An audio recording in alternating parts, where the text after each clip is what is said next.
আমি ময়ূক রঞ্জন ঘোষ আছি আপনাদের সাথে দেশি সংবাদে গুজব ছড়াতে।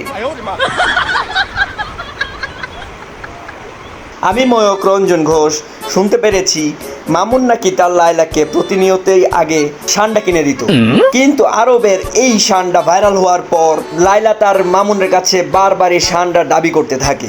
কিন্তু মামুন এখন এই সান্ডার অনেক দাম হয়ে যাওয়ায় লায়লাকে আর সান্ডা কিনে দিতে পারছে না। এর জন্য বন্ধুরা মামুন নাকি তার ভালোবাসার লায়লাকে এখন আর খুঁজে পাচ্ছে না। তার বাসায় গেলে লায়লা তাকে সান্ডা এনে দিতে বলে, কিন্তু এই সান্ডা এনে দিতে পারেনি বলে ভালোবাসার লায়লা মামুনকে পুলিশের হাতে ধরিয়ে দেয়।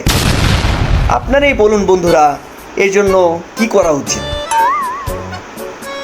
আমি ময়ূক রঞ্জন ঘোষ এতক্ষণ আপনাদের সাথে বিস্তারিত সান্ডা নিয়ে এক প্রেমের ছলনা নিয়ে আলোচনা করেছি। এখন চলে যাচ্ছি বিজ্ঞাপন বিরতিতে, ফিরছি আবারও ক্ষণিক্ষণের মধ্যে। ততক্ষণ পর্যন্ত সান্ডা খান, সুস্থ থাকুন, বৈশাখ খাবেন না, মৃত্যুবরণ করবেন না, সাবধান।